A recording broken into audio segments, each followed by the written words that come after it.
I'd like to welcome you all to our session. This is the session with the Charles Galen High School Better with Bees Club.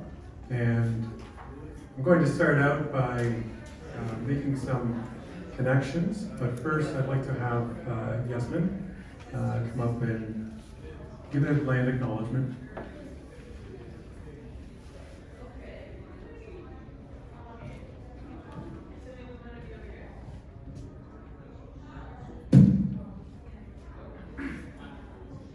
So, before we start in with the presentation, I'd like to just begin with a land acknowledgement. So, as we gather here today on the traditional territory of Wendake in Quebec City, we pause to acknowledge and honor the ancestral lands of the Huron-Wendat people. We recognize and respect their enduring connection to this territory, which has been their home for countless generations. We express our gratitude to the land, the plants, the rivers, and the sky that surrounds us. We are mindful of the deep interdependence between humans and nature, understanding that we are but one strand woven into the intricate fabric of life on this sacred land. In this moment, we also acknowledge our connection to the land of Mi'kmaq back home in Nova Scotia, land that is known as Quebec. We honor their wisdom, resilience, and their rich cultural heritage they have nurtured in harmony with this land. With open hearts, we commit to cultivating a relationship of respect and reciprocity with the land and its original caretakers. We recognize the responsibility we have to protect and preserve the natural beauty, biodiversity, and ecological balance of this place for future generations. We express our gratitude for the Mi'kmaq, Huron-Wendat, and all Indigenous people on Turtle Island. Open your heart and your feet will follow.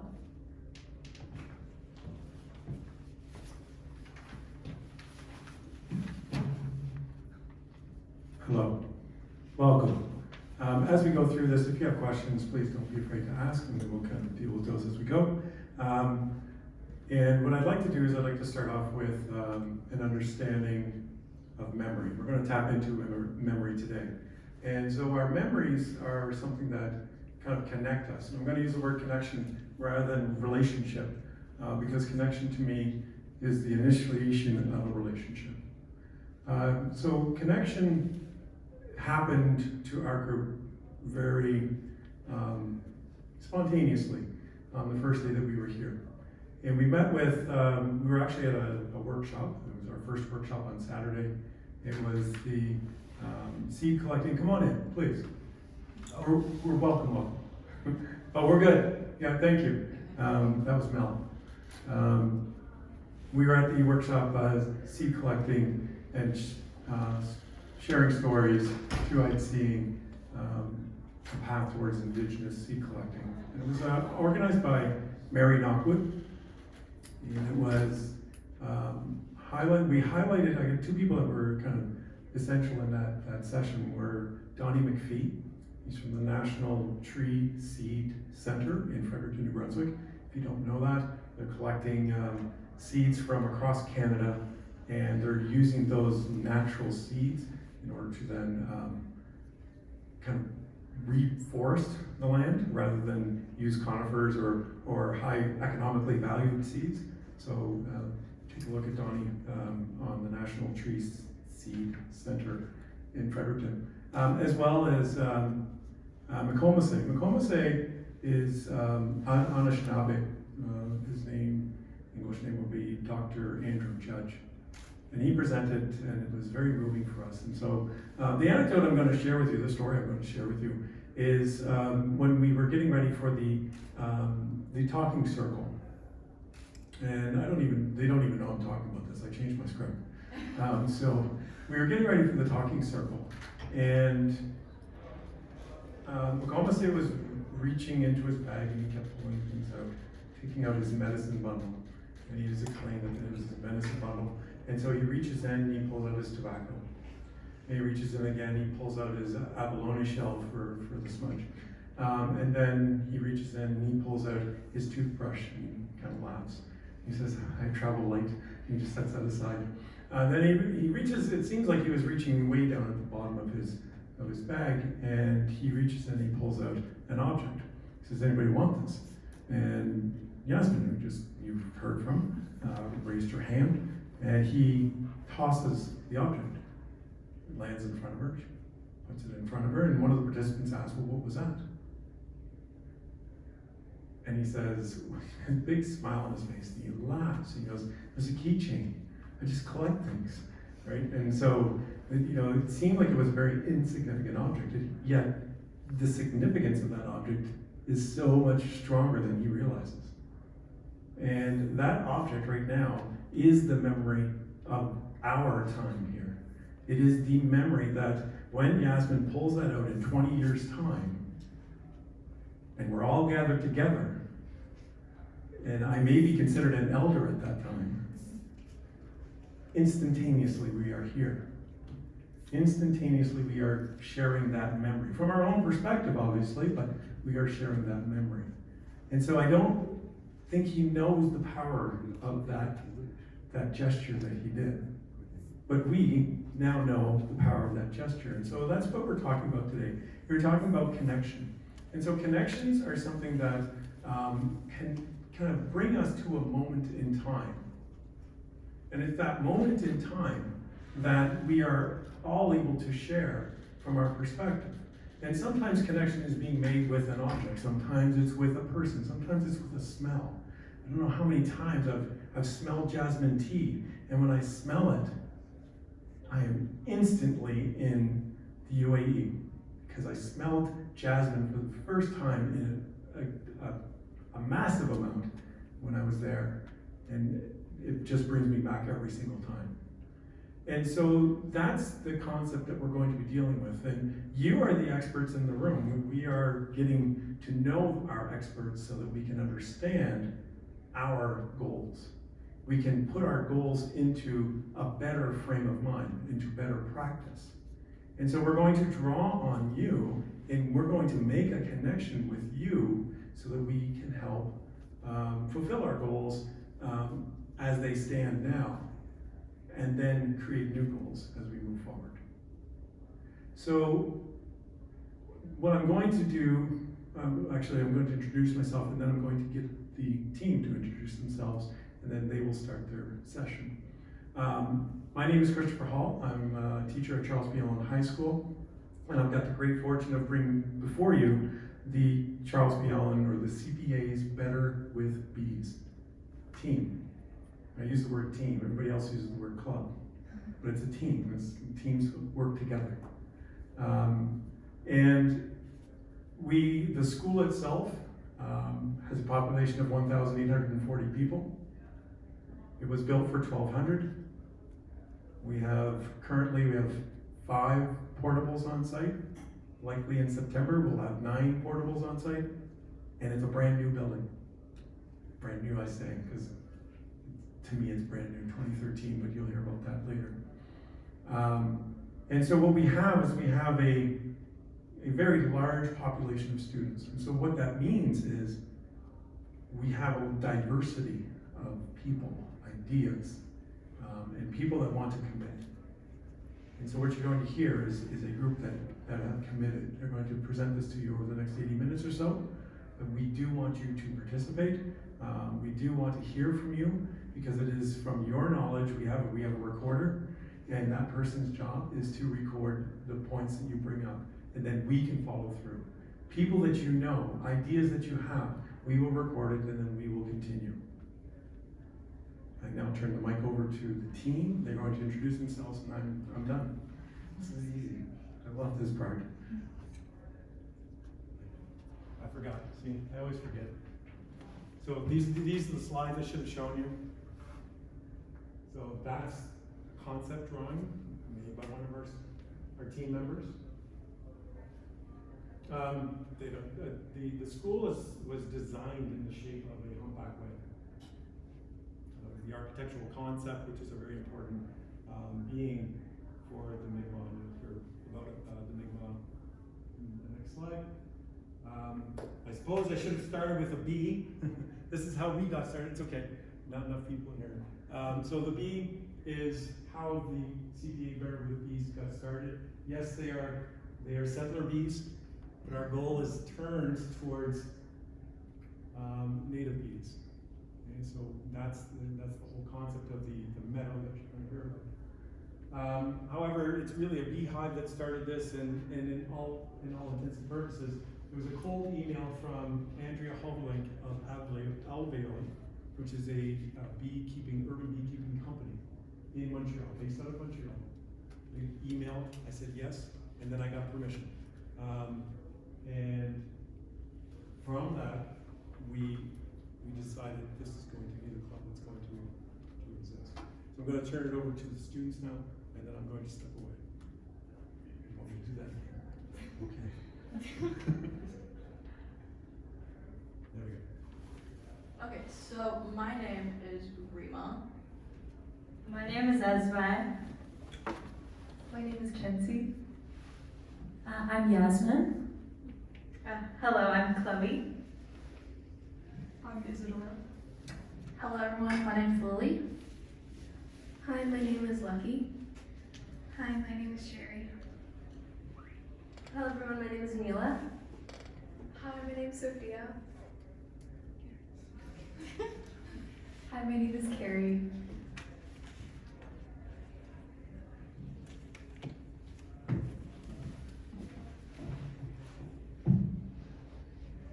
Okay, this is my first time. Just click on it. Okay. Sit in there. There you go.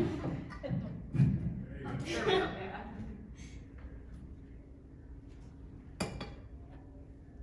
Okay, so before I begin, I would just like to reiterate the fact that we are students. So we are looking for so we would greatly benefit and appreciate any of your expertise on this matter, because we are willing to learn in any way, shape, or form that we can.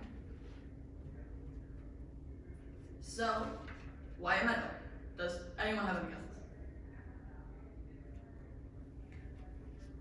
Can you repeat your question? Why a meadow? Why are we creating a meadow? For bees. Well, I guess. But we could have decided to do some forestation. But we couldn't do that because, first of all, that's pretty expensive, and creating a meadow is cheaper. And currently, the economy, for lack of better words, sucks. So, and running a school can get quite expensive. Another reason is because we don't have enough soil for trees. So our school was built on an aggregated baseline, meaning it's just a bunch of compressed rocks, as you can see here.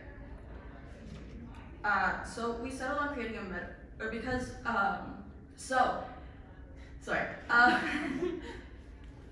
it's a bunch of compressed rocks. So because of this, our trees, despite being there for like 10 years, can't survive. Keep in mind, our school opened September of 2013, so our school is fairly new. And the fact that we have trees in and of itself surviving and thriving on our land is surprising in and of itself. Anyway, so we settled on creating a meadow because it'll have a better chance of survival, be easier to maintain, and hopefully after a few years' time, it will be able to survive on its own.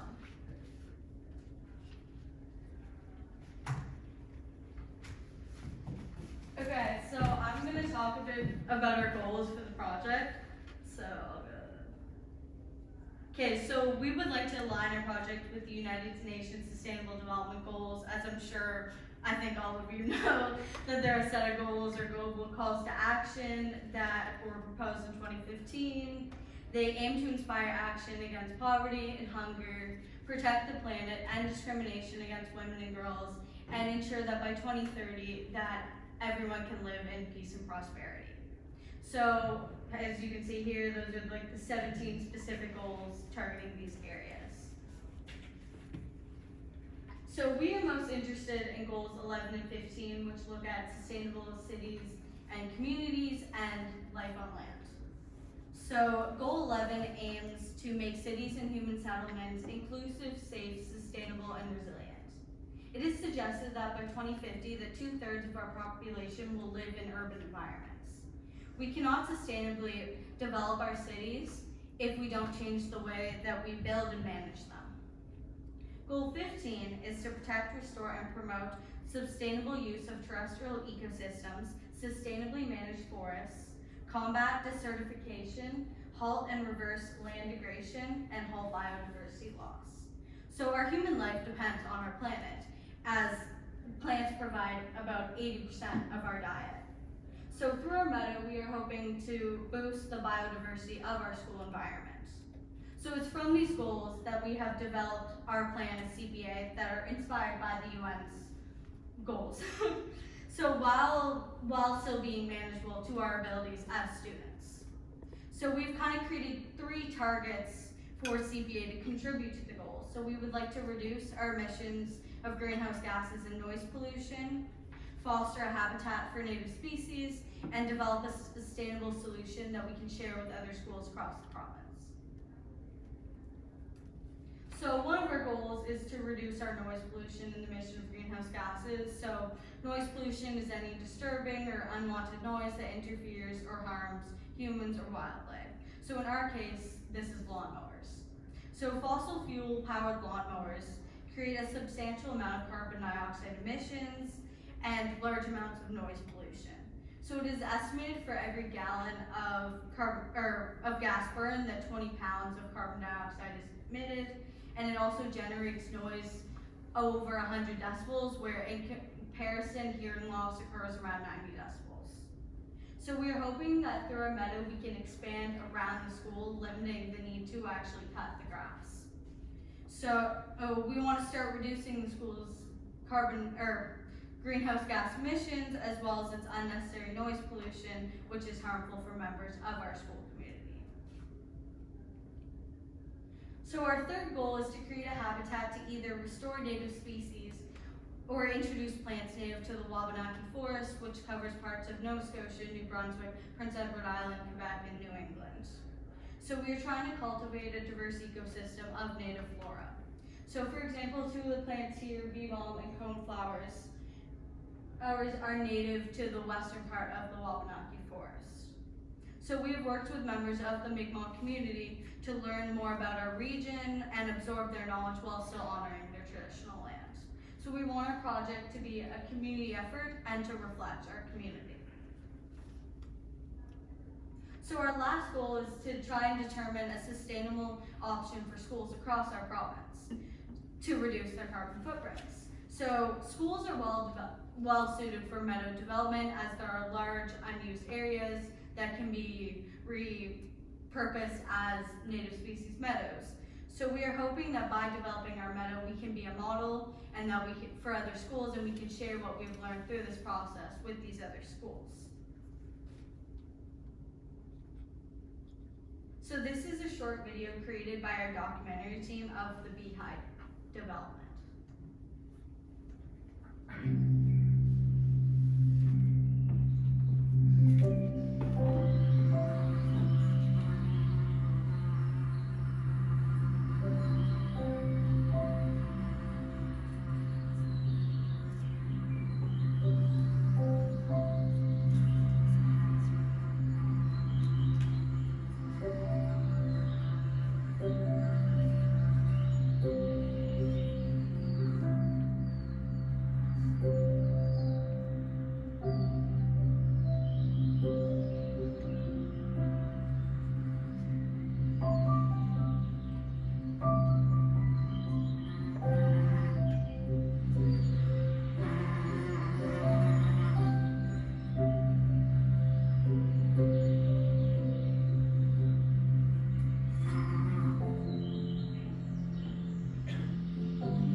mentioned previously, Nova Scotia is part of the Wabanaki region. The word Wabanaki translates to people of the Dawnland. As the name itself suggests, the people, especially the Indigenous people, are absolutely vital to the land that we are fortunate to live and thrive on. That's why on the Native Species Research Team, we not only conduct thorough research on plants native to Nova Scotia in order to conserve biodiversity, restore habitats, and support our bees, but we also work closely with knowledgeable Mi'kmaq elders, drawing from their insights to gather essential information as we recognize the invaluable wisdom they possess that we, as a group of high school students, may not. Through this, we are able to incorporate a holistic perspective and approach into a predominantly scientific and methodical project.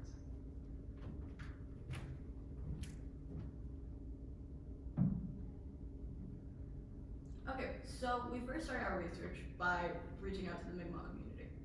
Our first meeting with people in the Mi'kmaq community were with Elder Marlene Companion and Knowledge Keeper Mike Gray. On June 14th of last year. In this meeting, Knowledge Keeper Gray provided a list of pre-contact plants that we could use for our meadow. Pre-contact in this case meaning pre-colonialization native species.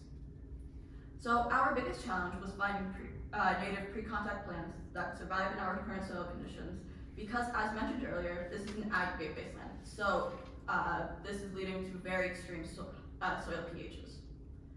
And because of this, Knowledge Keeper Gray told us about some plants in the Annapolis Valley and San Barons area that may have a stronger chance surviving our soil conditions due to having survived such very bad circumstances themselves. We learned that the best time for seed gathering is in the winter, specifically after the winter solstice, and that the best time for plant transplantation is in the spring or fall, depending on the plant you're transplanting. So I reached out to another elder I have personal connections, Elder Joe Michael, on November 1st of last year. Elder Michael had some concerns regarding cultural appropriation and warned us to be very conscious of our sources of information and research. But for the most part, he agreed with what the other elder and knowledge keeper told us and advised us to rely heavily on the knowledge keepers of the community. So our original plan was to gather seeds for a meadow with Knowledge Keeper Gray. However, this plan ultimately did not work out, but we ended up receiving seeds from Halifax Seed, which is actually Canada's oldest continuously operating family-owned seed company. We're incredibly grateful for these seeds as well as their support, although they did pose a bit of a new challenge as these seeds were an Eastern Canadian mix, meaning that some of them weren't native to the Wabanaki area. This conflicted with our overall goal of restoring the native plant species. Another challenge that we faced was that most of these seeds had a protective coating, so we actually did not know what the seed was until they began to grow. As a team, we had to dedicate a few hours to separating the seeds, but none of these challenges stopped us. After we were done seed separating, we looked for some plants growing locally that we could transport to our meadow. For example, Mr. Hall brought some bee balm, a plant well known for its ability to attract pollinators, from his own backyard to transplant to our meadow. Some other species we looked for were black-eyed Susan, yarrow, black raspberry, creeping raspberry, coneflower, meadow rose, columbine, swamp milkweed, and blueberries. As the Better with Bees team advances and we continue to learn and grow, we as a team hope to forge stronger connections with the Indigenous community and further immerse ourselves in Nova Scotian wildlife, because this will allow us to have a better and more palpable grasp on the work we're doing and its impact. This is a photo montage created by our documentary team highlighting some of the work we've done.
team. So our data team pretty much develops and governs data-oriented systems to meet the needs of our club. So this could be providing data on soil pH, GHG potential reduction, and even the need for cutting lawn mowing. So in simple terms, we really just identify and develop ways to collect this information in the most efficient way possible. Now, one of our jobs as the data team was to reach out to the Halifax Regional School Board representatives with knowledge on the GHG emissions and general energy use to gain an understanding of where our school was on an ecological footprint.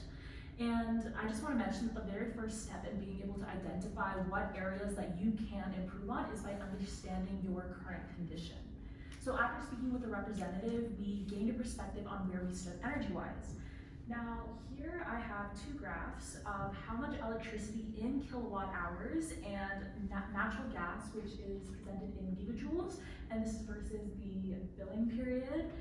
And this is how much was needed to power our school throughout 4 years from 2020 to 2023. So energy-wise, as you can see from the calculations that I have at the bottom, it's evident that natural gases are being used to a higher extent. They're more predominant. And I mean, one of the questions that I asked was like, what does electricity and natural gas have to do with anything in this presentation? Well, the majority of the electricity is derived from fossil fuel sources. With our consummation of fossil fuels through electricity, we are indirectly contributing to the GHG emissions through that carbon dioxide infiltrating our air into the atmosphere. And with natural gas, we use that as a primary source for heating, cooling, and generally just powering various sources. And while at the first glance it may look as though natural gas is relatively cleaner, it is still releasing carbon dioxide, and the downside is that methane also has a huge warming, natural gas also produces methane, which has a huge warming potential. So as I am presenting these alarming truths about our inefficient use of fossil fuels, it's also so important to look at feasibility. I mean, how are we going to simply stop using electricity and natural gas for this overpopulated school? I mean, it's not really possible to mitigate these completely, at least not in the next couple of years. And that's why these small actions that our school can take can have that wide-scale impact, and mitigating lawn mowing and care in the schools is the easiest and most efficient way to reduce GHG emissions. Now, what I personally believe is the most valuable part of this project is that we are the first to do it. By taking this lead and making these changes, we're hoping to inspire other schools to take that reasonable step as well in order to take care of this planet. And although the impact may seem small, I mean, the conventional lawnmower actually pollutes as much in an hour as 40 cars, and not to mention the release of ozone that's extremely harmful for our health. And with the frequency that we're doing it, I mean, from April until October every year, it's quite a hefty amount of ozone that's being released into the atmosphere. And also gas-powered lawnmowers are very inefficient, meaning that despite their small size, they produce a lot of air pollution, and with almost 135 schools in the board using that same system, we contribute a massive amount of GHGs to the air. Now, you may be surprised to learn that all regional school board lawn mowing activities alone account for approximately 2% of carbon dioxide emissions. And it's important to note that it is not simply mowing the lawn that's the problem, although it does contribute. We must also consider the fact that we are using synthetic fertilizers and having the grass clippings thrown eventually into the landfills, which in school's eyes, I mean, the mowing waste may be gone, but in reality, I mean, it's mixing with organic materials and producing that methane gas again, which is very harmful, as I mentioned previously. And while this percentage may seem small at the first glance, I want to emphasize that even small changes can have significant impacts when implemented on a wider scale. Now imagine if we were to expand this perspective beyond just our local schools and looked at the international, national, provincial level. So here I have a bar graph showing the percentage of Canadians using synthetic fertilizers on their lawn. For Canada, it's approximately 34-35%, and with there being approximately like 15.4 million households in Canada, if you do the math, that ends up being 5.4 million households utilizing these synthetic fertilizers, which in turn causes water pollution, soil degradation, loss of biodiversity, things that we already know. Now, here I have a little bit of data showing the percentage of Canadians using a lawnmower. About 86%, if you can see in bolded on the top left, meaning that almost all Canadians are producing that incredible amount of GHGs for 3 months during the year continuously. And then I just have another bar graph showing the percentage of Canadians mowing their lawns with a gasoline-powered lawnmower, which is the most common. So if it's 2% for approximately 135 schools, imagine that percentage for those 15.4 million households. And if we do that calculation, it ends up being 10.8 million households. And then once, if you can see those calculations there, that ends up being 961.2 million pounds of carbon dioxide infiltrating our air. And I mean, how does that number make you feel? Because when I saw that, I felt pretty scared, and it made me realize that maybe the 2% is much larger than I might have thought. Now, what is this all for? The perfect green lawn? I mean, our question as a club is, at what cost? How far should we go for this aesthetic? By implementing simple yet effective measures to reduce emissions from lawn mowing across our school, we have the power to make a substantial difference in our carbon footprint. And that is our goal. Through the meadow and implementing native species to sustain that flora-fauna relationship, we are able to diminish the need for lawn mowing. So here I plotted a graph showing our current energy use, which is the top line, and then the bottom is our potential use if we were to mitigate lawn mowing. And this includes natural gas, electricity, and lawn mowing, all in gigajoules. And keep in mind, these are theoretical values, but although the reduction is small, it is still incredibly meaningful. Now, meadow restoration itself can play such a long-lasting role in carbon and nitrogen storage, and it can improve soil fertility, plant production, act as a carbon sink with the uptake of carbon and emission by soil. And the meadow can actually also increase that wildbee richness within our hive. Now, just a little bit of data. I mean, it was found that 1 acre of meadow can sequester as much carbon as 6 acres of forest, and it can also support a higher biomass, 3 times higher than the average lawn. And it also increases biodiversity, which is something that is extremely underestimated in this field. And yeah, we can pretty much sustain planting without relying on agrochemicals and mowing.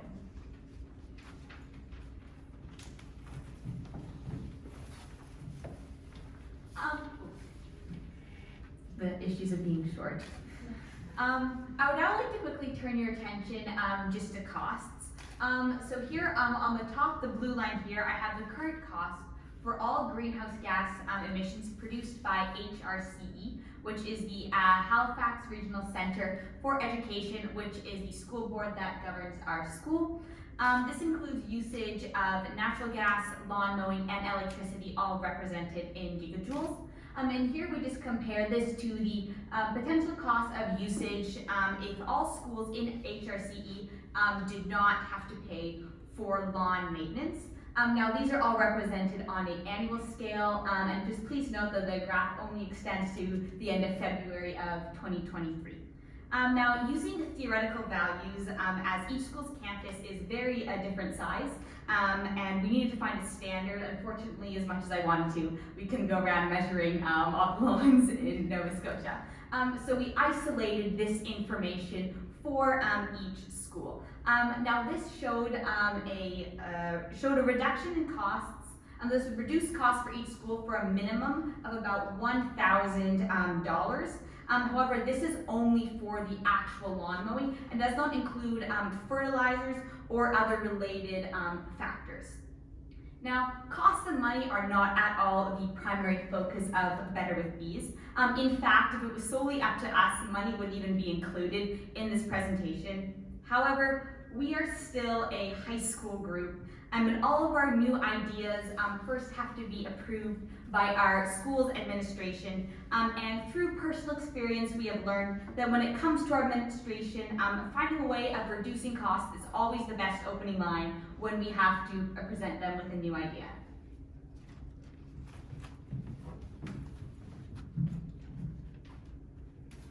Okay, so to build a bit on the numbers that Yasmin and Chloe have presented us and see how they tied more specifically to our school, we're going to take a look at our school's lawn area.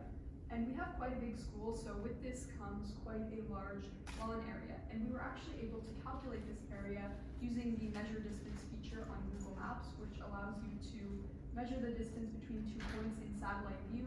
And we found this to be quite an efficient way to calculate the area that is most frequently mowed at our school. And so we did this by considering the largest and most high traffic areas of our lawn. So before I reveal the number that we've reached, I would like to welcome you guys to take a guess on how big you think our lawn area is in square meters, and there will be a prize for whoever gets it closest. So would anyone like to take a guess? Give us a second. Okay. Calculate. Yes, what would you say? 1 hectare, so 10,000 square meters. 10,000 square meters. All right, and any other guesses? I'll go 5,000 square meters. 5,000 square meters, okay. Yeah, that would have been my guess. So the area, we have a winner. The area is actually around 5,760 square meters. And so that is a lower estimate. As you can see, the areas that we've included in that calculation are highlighted. So it is an estimate on the low side.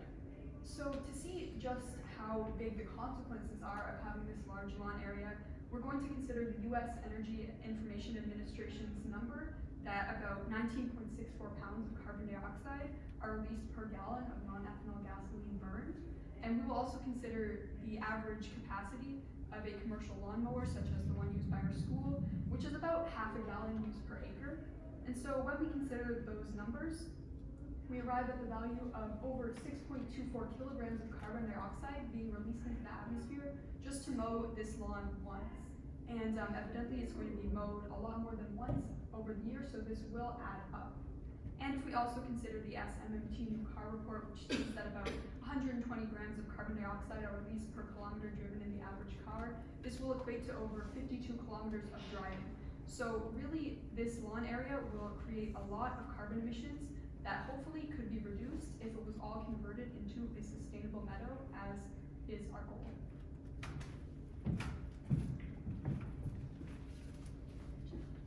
Therefore, to work towards such idea that Isadora has just mentioned to you of replacing lawns into meadows, we started by choosing an area, if you can see by the map here, in the front of our school as the test meadow, where it is a way for us to make sure it is a reliable and functional way before expanding it to a big scale.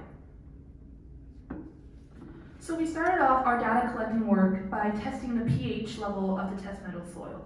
Around early October, we sectioned parts of the meadow into 1 by 1 meters squared. And the purpose of this was for us to find native species that would match the conditions of each section of the meadow, and of course to create an optimum living environment for the plants. And here is the pH video done by our documentary team.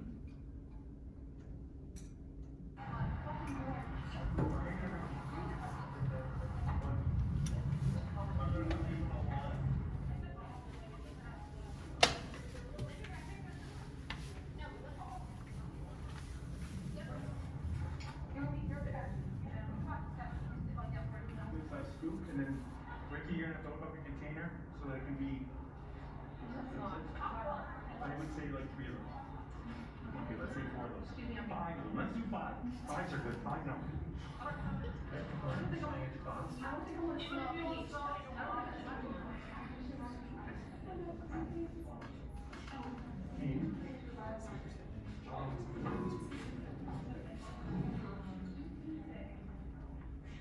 These are done.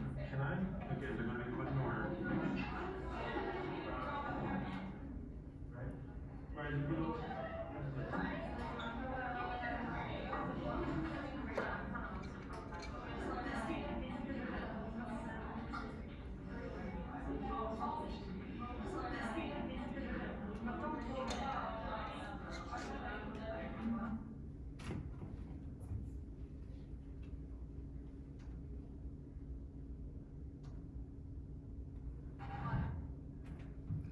As shown by the video, we started off by sectioning off 10 neighboring sections of soil and we took the samples. It was later modified to 16. And we performed the pH testing, and we numbered them from sample A to J. There is a mini typo here. It is taken October 7th of 2022, not 23. We did not travel to the future to take this data.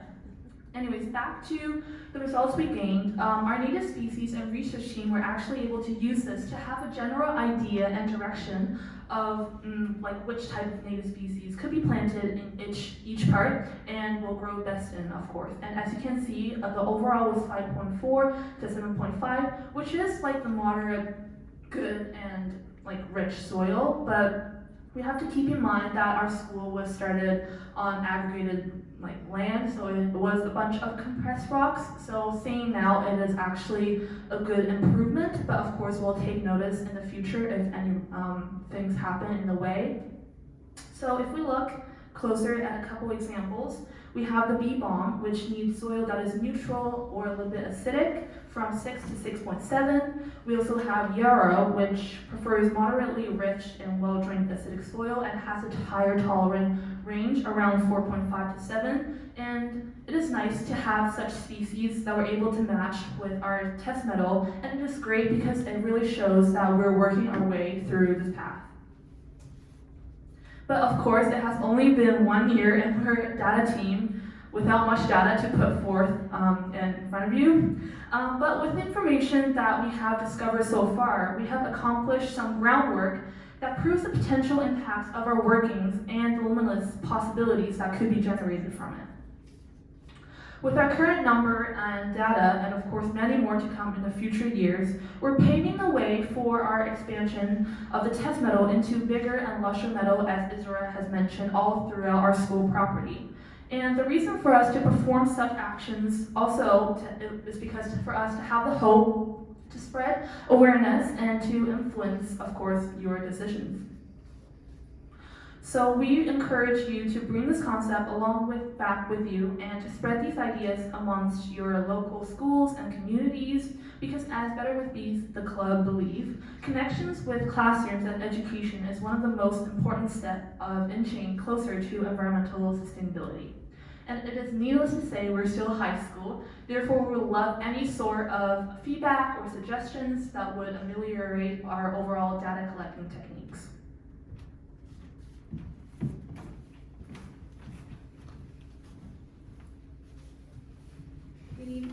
Good afternoon, everyone. I hope you've absorbed at least a little bit of the information we've presented thus far and are ready to learn even more.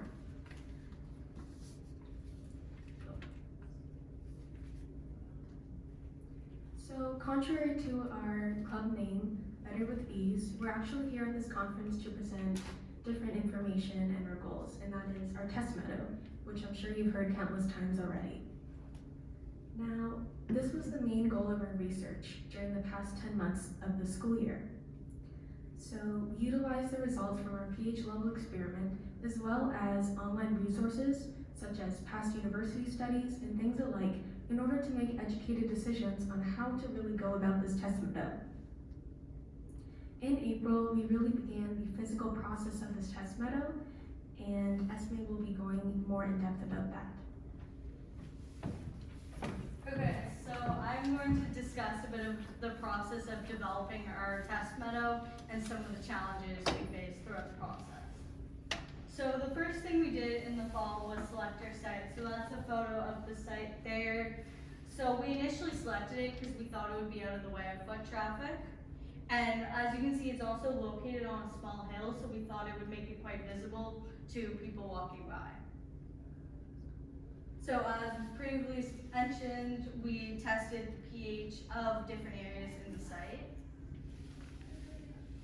And then in April, we started by prepping the site. So we divided it into 16 1 by 1 meter squares, and we started by removing the top layer of the grass, where we filled the squares with compost and cardboard that we had been collecting, as well as coffee grounds that were donated by our local coffee shop.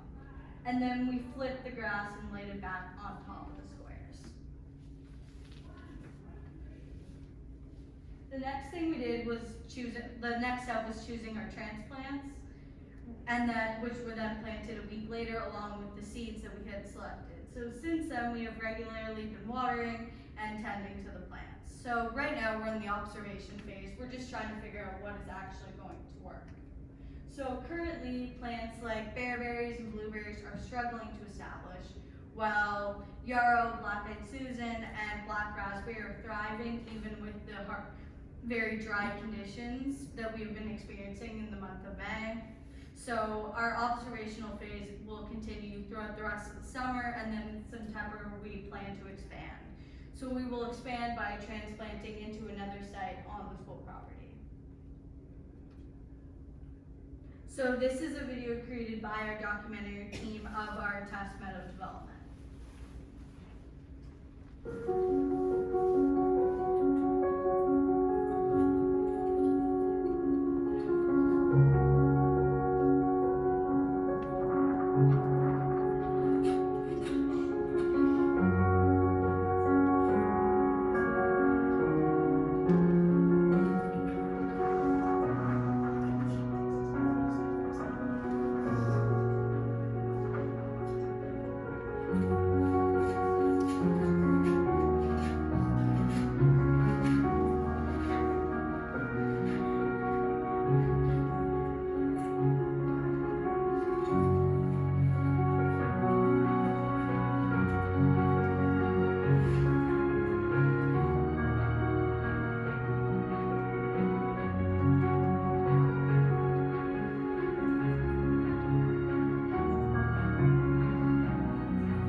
I'm just going to talk about a few of the challenges we faced through our process of the test meadow. So the main challenges were the impact of the weather and some environmental issues, as well as the location due to foot traffic. So has been a lot of stress on the plants recently, and we have lost some plants due to the dryness. So Nova Scotia has only been receiving about 40% of our typical rainfall, which has also contributed to our large number of forest fires. And yeah, so the other issue is the location of the test meadow. So you can't really, that was the best photo I could find, but it's like located on the side of the sidewalk in this bus loop here. And so that's where the students are waiting for the buses. So while we initially thought it was out of the way, we didn't actually consider that foot traffic during bus dismissal, as it's the only time of the day where it's an issue. So in order to protect our site, we've been working with the options and opportunities class at CPA to build protective barriers for our school, like the site. So this is something we will definitely take into consideration when selecting our expansion site, just to make sure it is well out of the way of any foot traffic.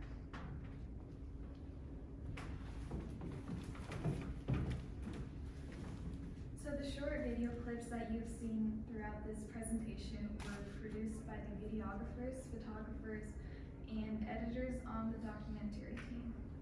As the documentary team, our focus is on documenting and recording this process in order to preserve and share our experiences and knowledge with others.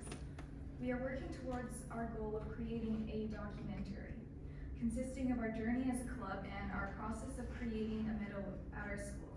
This documentary is still a work in progress, and we are hoping to share this documentary on our YouTube channel called the CPA's Better with Bees soon.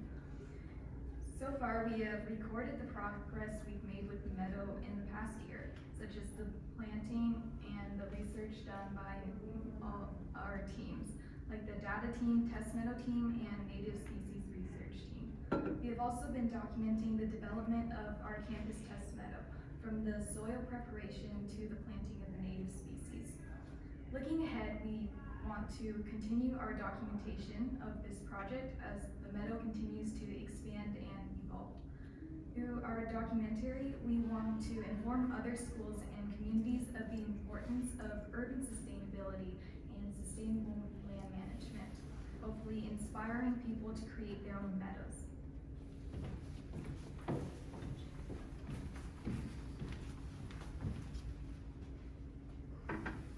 As high school students, there's only so much we can do in order to vocalize and really get our point across throughout the world. And we found that this to be a hindrance to us because the only way that we could really get out our message was through our student body and just our direct community of Hammonds Plains. So in order to combat this, we decided to go through the ability to reach out socially and through online. And we created 4 social media platforms in order to do this.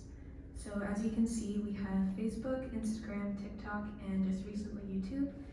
And you can access all of these accounts through the handle CPA's Better with Bees. In addition to this, we also do have an email address, which will be provided at the end of the presentation. Although this has been great for us during the past 10 months, we also still need to consider the physical aspect of this presentation, or of this project. And in order to do that, we needed to find ways in order to fund our club. So to answer the question of how are we funding our club and really getting the money we need in order to do these projects, we've been doing this through fundraising. And there are 4 main parts of our fundraising that I'd like to cover. The first form of fundraising we did was earlier this year through the company Blue Water Recycling.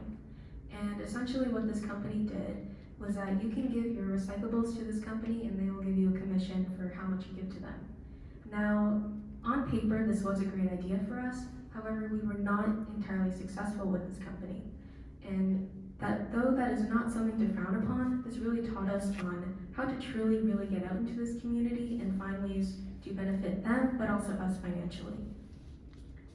The second form of fundraising we did was directly within our school. And this taught us so much because of how successful it was.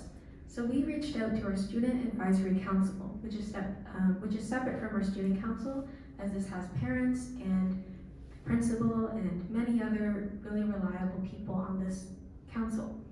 And two of our club members presented to them and really just talked about what we were doing. And mind you, this was in January, so we still were in really the beginning process of this club. And although we had very little to start with at this time, they were very supportive of us, and we were able to receive $1,000 of fundraising, which was just truly amazing as a start. The third form of fundraising that we did was through a car wash, and the Student Advisory Council success really inspired us to do this car wash because we found that the best way to really support ourselves was through giving back to the community. And this car wash was really just directly around our school and just helped the Bedford community altogether. The fourth form of fundraising we did was actually consistently throughout the entire year, which was selling our honey. And this honey was directly from our beehive, as you could have seen at the beginning infographic, which is on the top of our school. And this was ethically sourced by professionals that work with Alveol. And before Neela began to describe really what happened with this process of getting the honey and selling it, I would like to say that we've amassed over $4,800 as fundraising over the course of these 10 months.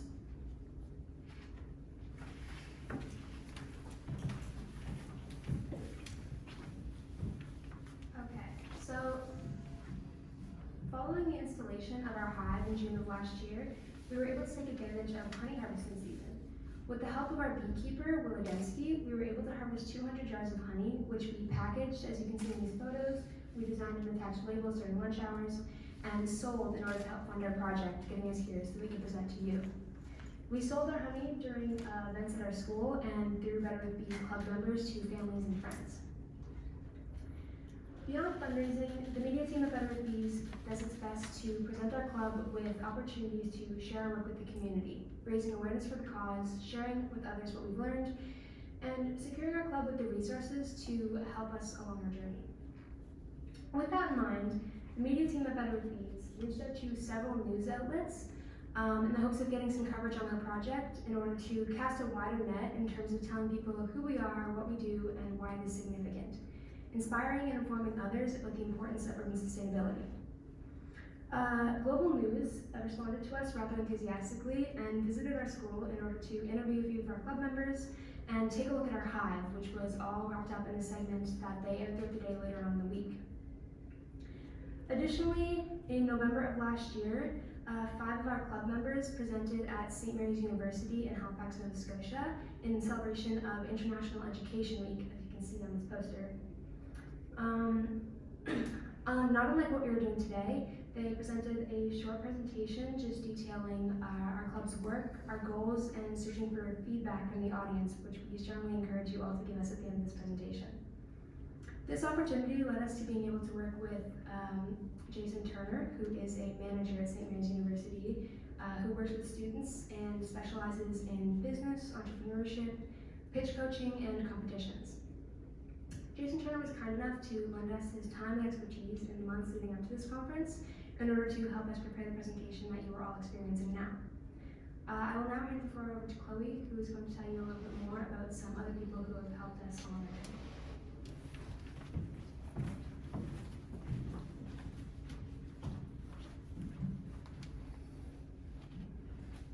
One of the most important values at CPA High School is our sense of community. The we you hear us mentioning extends far beyond the people you see on stage, and even those in the Better with Bees Club. Better with Bees is very much a community-based project, wanting to bring people together with a common goal of making Bedford a more sustainable and environment-friendly place to be. Now, Mr. Hall has been doing this, working with our community to bring sustainability since he started growing a meadow in his own backyard over 10 years ago, where the idea for our project kind of originated. Every single day after school, and I personally have bared witness to this, Mr. Hall has been collecting used coffee grounds from Cortado's Tasting Room, a locally run coffee shop right down the street from CPA, used for compost for his own garden, and over the years has accumulated a very impressive amount. Telling us this sparked a lot of ideas, and that solved a major economic issue that helped us really connect with the UN sustainability goals, as May has previously discussed. CPA has these massive unused composts at the back of the school, which were unknown until the beginning of this year. This was a wonderful discovery as, let's face it, what teenager wants to build compost bins in their free time? So now, instead of purchasing soil for our meadow, which was our original and rather costly plan, which would have had to be transported, producing more greenhouse gas emissions, which is the exact opposite of our club's goals, we decided that we would make the compost ourselves. Cortado's Tasting Room has been supporting Better with Bees by continuously donating all of their compost, leftover coffee grounds, for on-site composting at CPA. Now, this really creates that strong sense of community Better with Bees is all about, shows community effort and how we're all coming together to support each other. This is also a very mutually beneficial relationship, as no Cortados doesn't have to pay an outside party to come and remove their coffee grounds, and CPA doesn't have to source additional composting materials.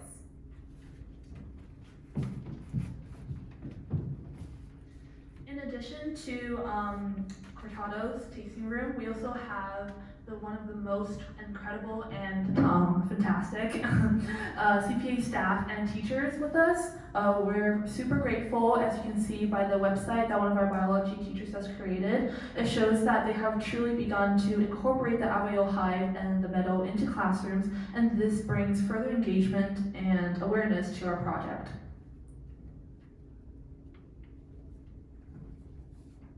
We also like to thank Dr. Ellie Good. I'm not sure if you have heard her from the past few days, but she has truly helped us to encourage us to step forward and to take on this great opportunity. She has inspired us to take immediate actions and to encourage us to explore our passions on this subject. I also like to thank our sponsors, and if you have been noticing from the past pictures and multiple of our members have mentioned, we partner with Avail, the urban beekeeping company, who has not only provided services on installing the beehive on the top of our roof, but has also helped us generously with giving us advice and tips on how to keep our beehive in good condition. Avail also served as our initial inspiration for us to start a meadow. But what has initially been a home for the bees has begun to look like a place for us students to be creative and for us to develop passion on environmental sustainability. We would also like to thank Halifax Seed, as Chinzi has earlier mentioned, the local gardening company, for generously donating us the majority of the native Wabanaki seeds that are currently planted in our test meadow. We would also like to thank Ben Jessom for the meaningful monetary contribution for us to travel to this conference and for us to present this great idea in front of you.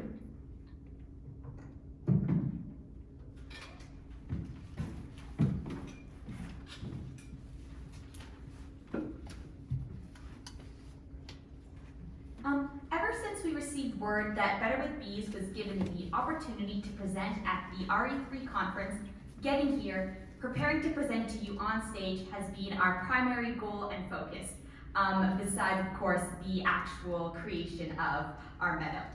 The whole year has been, let's do this for RE3, let's do that for RE3, how can we incorporate this into our presentation for RE3?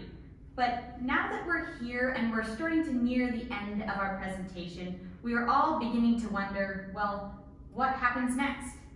What will the next year look like? Now that we've accomplished our goal of growing a meadow and presenting it at this wonderful conference. I know the suspense must be killing you. Better with Bees has two primary targets for next year: expanding our meadow and finding both environmentally and economically sustainable ways to do so. It all returns with the compost bins. While we are very thankful for all of Cortado's support, our meadow is going to need a lot more compost than that which the coffee grounds can provide us when we begin our expansion.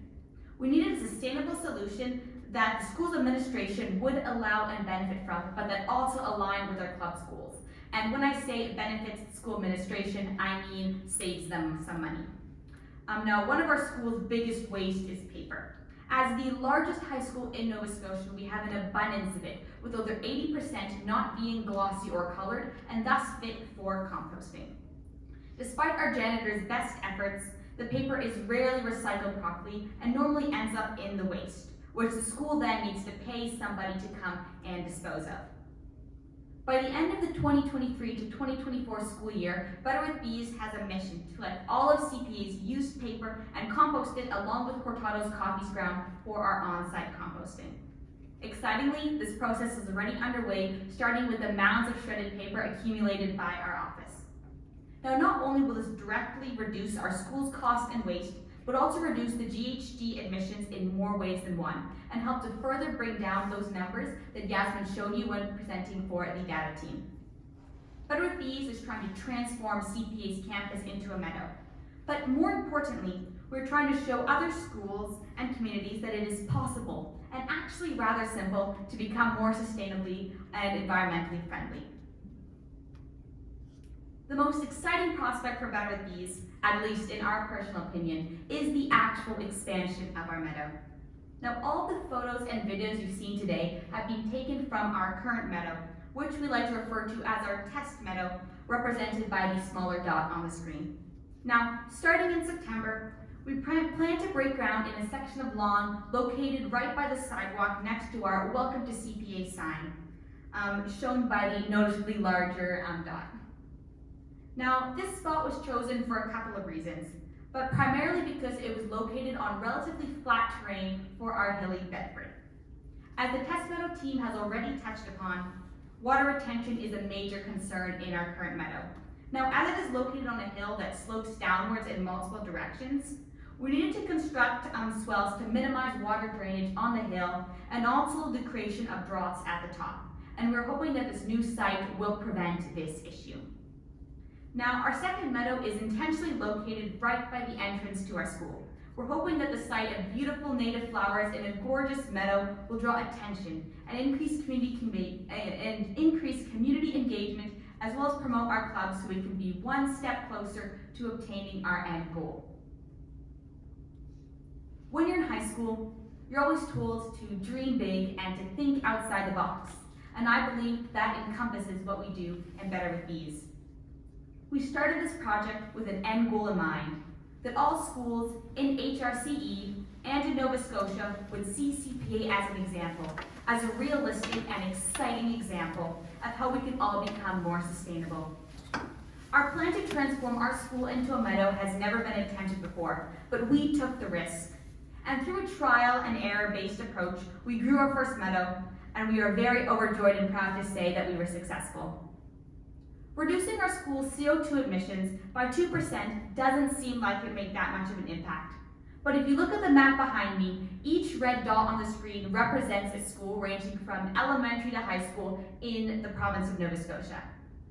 Now, imagine if every school, if every single one of those red dots on the screen adopted CPA's initiative to achieve sustainability and transform their school's campus into a meadow. That 2% can easily grow and make a significant difference in the greenhouse gas emissions produced by our province. This dream might sound unattainable at this moment, but we once all thought that presenting at a conference like this was unattainable, but look where we are now.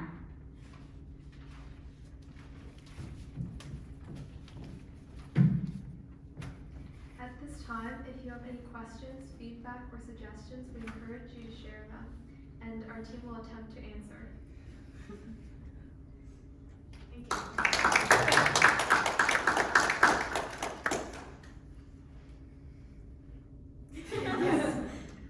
First of all, congratulations, that was amazing, well done, really exciting, and I had no idea this was going on. I live in Halifax, my name's Jeremy, and I used to be a professor at St. Mary's. Actually, Ellie now has that position, so I moved on to other work, and so that's really cool, and Ellie's awesome, thank you.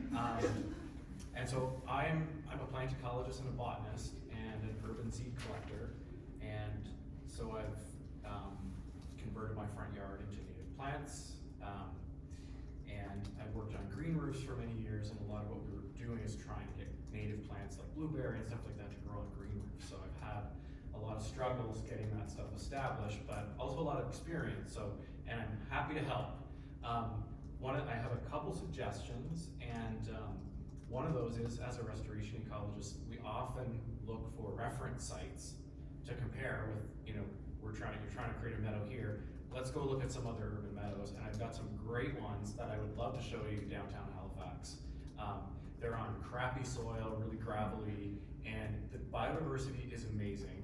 There's blueberry, there's all kinds of stuff, there's tons of bees, there's even orchids on some of these meadows, and they have not been maintained at all. No one's put compost in.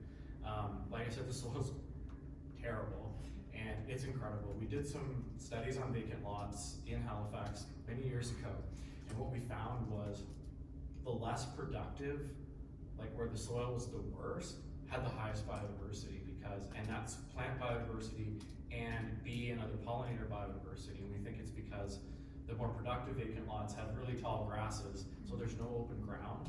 Ground nesting bees love that open ground, and you get a greater diversity of plants because you can just pack more smaller plants into the same amount of area. You can have small plants, big plants, but if you have this tall grasses, you don't get very much. So that's fun. So I'd love to show you some of those sites. I have some ideas about blueberries as well, but I've got a couple questions for you. And the first, well, no, this will be the second. First of all, what about the do nothing approach? If you let, if you took an area and just let it become a meadow on its own, you would start getting higher biodiversity. You get stuff coming in. There might be issues with why'd they stop mowing? It looks like crap. They've abandoned a lot. So maybe you've already thought about this. But a lot of urban meadows, that's how they form. It's because someone abandoned them, and spontaneously nature just does its thing. So that's my first question. My second question is, on your campus, the satellite view map, I noticed kind of next to your test plot, there's this huge rectangle that looks like lawn, and it looks even drier and maybe crappier soil than where you're working. And I'm wondering, did you consider that area? Because I wonder if it's a slope, it's right by the parking lot. I don't know if you can put that slide back up, I can point right at it, but I was curious about your choice of, like, why'd you choose, yeah. So. Oh, right here? So I think Yeah, that's the that area one, that that you're one. talking about, and they've actually built portables in that area now, so it's in about the sorry to mention it's again. in the If you go back like one or to the slides from before, on the first slide where we talk about like, Oh, yeah. yeah, it'll show. Yeah, that's like where there's like 3 or 4 portables Okay. along that area. Yeah. Nope, fair. Okay, I see. Yeah, okay, I forgot Yeah. that. So, in response to your first question, well, because we started with absolutely nothing. If we were to take that approach, when would we know to stop putting in plants? Like, when would be that point? Do you know what I?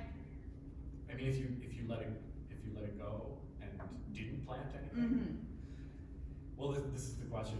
It's something you could do alongside of planting, Okay. as an experiment, even, just to see, Okay. like, let's see, what if we do nothing? Because in terms of sustainability, you've got no inputs. Okay. You're not, you're not paying for, no one's trucking anything anywhere. Mhm. You don't have to compost. But that said, I mean, we try this on green roofs as well, and sometimes it works, and sometimes you don't get what you want.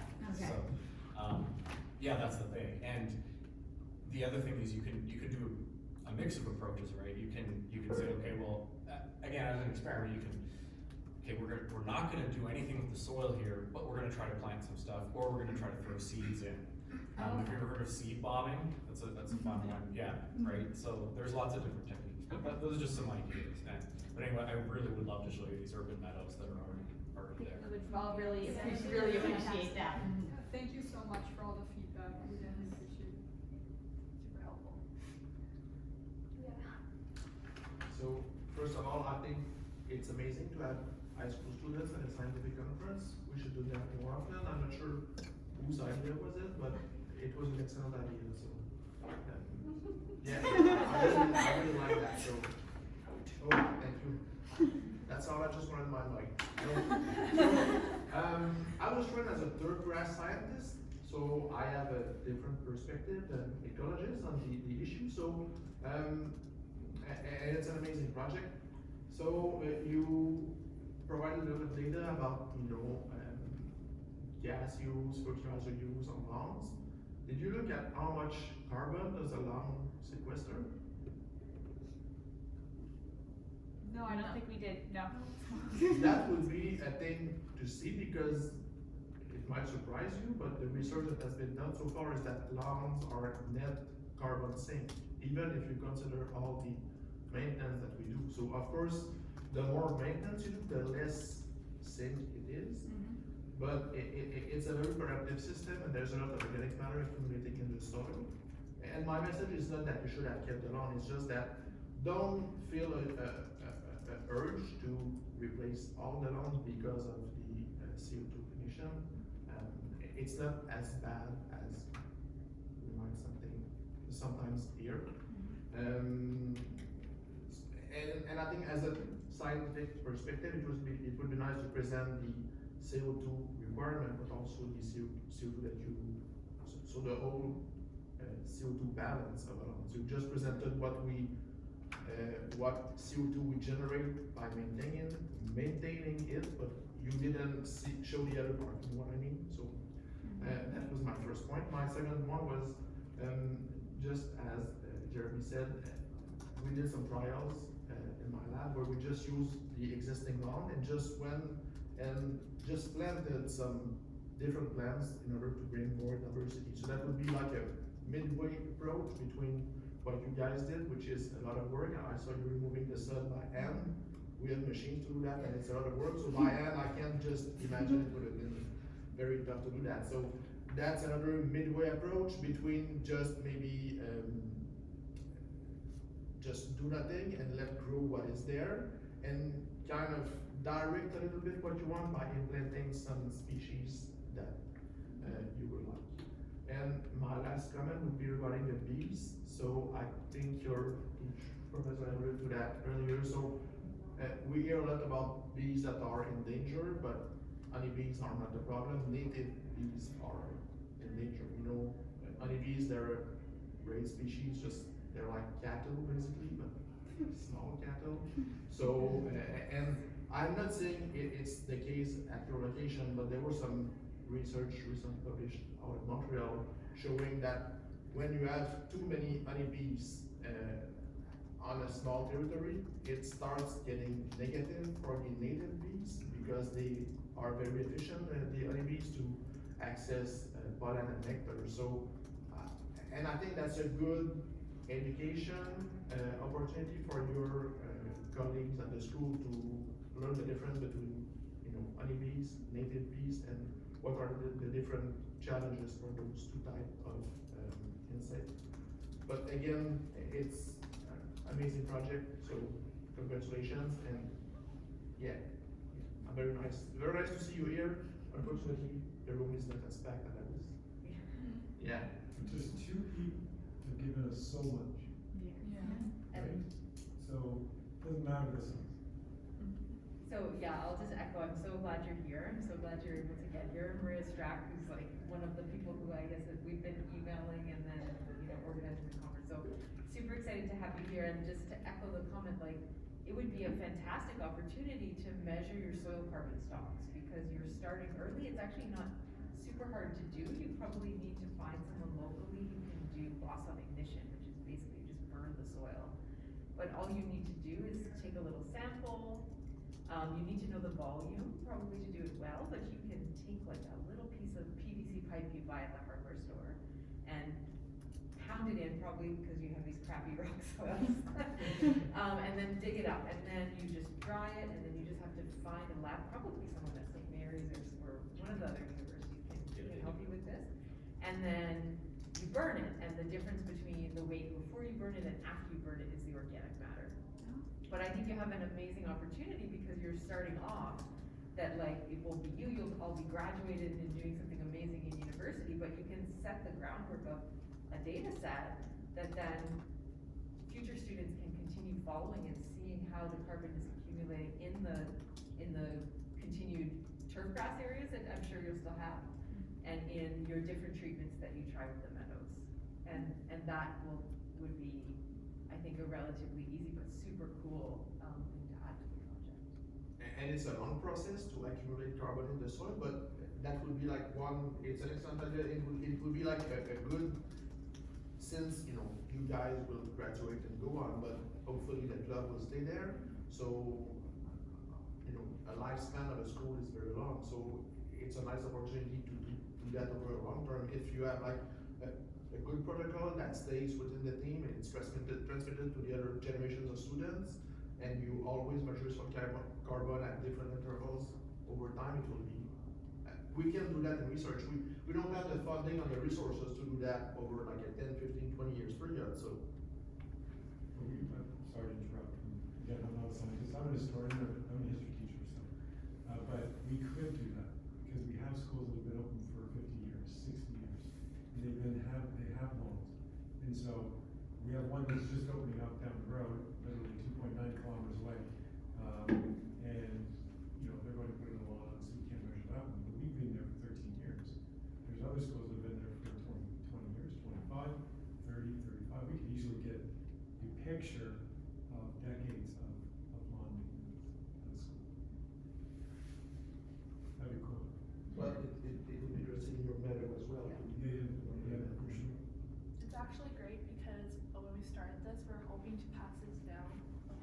We're hoping to pass this down through all the students that come after us, because sustainability, one of the biggest theme is to keep it going, right? So then we're thinking about, so what are some steps that we could take to have this action to be moved forward, but we were a little stuck on that, so I think this is such a great advice for us to work on this throughout the years, so thank you. Any other questions, suggestions, or feedback? I was just gonna say, just to echo what our turf grass specialist was saying about the lawns, when we did that vacant lot study, we did compare with lawns, and lawns did have more carbon in the soil, so yeah, we can, and this is around Halifax, so I think that would be super interesting. And maybe there are some. That long-term thing would be really cool. Maybe if you keep some lawns area, there are some practices that you could improve. So you were talking about collecting clippings and getting them to the landfill.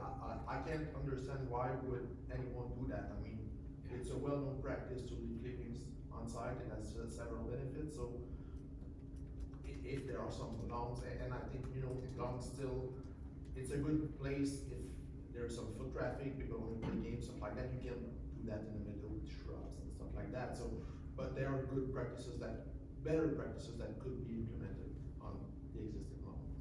Thank you for your feedback. We'll take that into consideration in the future. And this is outside of my area, but, you know, at the conference already, you know, there's been a lot of discussion about, you know, nature, and that, like, a lot of times we think about making places that are for nature and not for us, but, you know, I think this is also a good opportunity. You already pointed out, you know, we built this test meadow and now we have a problem with foot traffic. I wonder if you wanna, you know, I think there's maybe an opportunity to think about that relationship, right? Like of either the meadows or the schoolyard as a whole, and like how will the people that are using that space interact with it, right? So I mean, I don't know how people interact with meadows, right? And but I think about it a lot too when you said, like, why don't we afforest it, but we can't, and I think about that a lot of times with schoolyards. Like, I wish we would afforest big sections, because then the kids will interact with the forests and learn in that way. So I think, I don't know where that goes with the club, but I think that could be an interesting opportunity, or if there's people that are interested in those kinds of questions. And because you have a relationship also with the indigenous communities, like that sort of relationship with the land, and how does it change as you change the space with these plants? Thank you. I think that we will think about this heavily. Honestly, no. I think the interaction between our school and the meadow I think people step on it a lot. I believe. Is that correct? Right now, yes. Yeah, I was gonna say, I'm pretty sure I recall people like to step on it. But it would be I mean, I don't know what people's interests are, right? But like maybe by like having more conversations, and like as you share your project with, even like as that meadow is established and the students know about it, maybe they won't step on it, right? Like I don't. There's other, you know, signs, you can play around with different things, like creating a path that diverts people, you know, something that looks different, like whether it's gravel or whatever, and maybe that's part of, you know, it's not just the plants, it's not just this ecosystem or habitat, it's like the whole thing, and people are super integrated, right? It's all about people, and so there's lots of those kinds of things that you might think about as well, that might not be too difficult. Have you thought about, have you thought about doing like an outside classroom with the original meadow that you will build? It would be interesting. You just put down like big rocks and like students can go there and the teachers can, when it's nice outside, and it would be, I think, a way to conscientize the other students to this area and why they might protect it, stuff like that. So that would be one thing. I have a friend who's a teacher in Valley. I can't remember the name of the school, but it's an elementary school. But she's designed an outdoor classroom that has native plants and all that kind of stuff. So there's examples like in our area too. I mean, back to this idea of making paths. That's one of the things in urban areas that is really challenging when you're trying to naturalize or green or use native plants. Is that some people don't, if it looks messy, they don't like it. But if you can delineate, you know, here's the meadow and here's the path through it, even like we did this on St. Mary's, trying to just get people to use the paths instead of walking all through the forest, you just take a tree, like tree branches that have fallen down. As you know, we have lots of windstorms and there's lots of tree branches and stuff around. So you can even simply just get some of those and make a designated path. There's lots of things you can try. It's like, I just feel like it's ripe for experiments and trying fun stuff. Thank you so much for all the feedback. Thank you very much. We really appreciate it. And our information is up there. Feel free to contact us.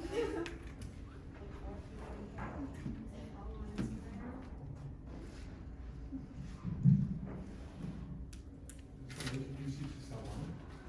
No. Yes. Yes, I'm so sorry I could not attend this session because I was helping with another session, but I graduated from CPA in 2010. Yeah, and now I work in New Brunswick with Environment and Climate Change Canada, and when I was at CPA, there was not a better reviews club. This is really great. And hopefully being here at the end, I can still chat with some of you and hear about it. And I think a lot of the teachers you still have, I was taught by them when I was there. Lisa Reed. Oh, I never had Lisa Reed. I know, but she's been there.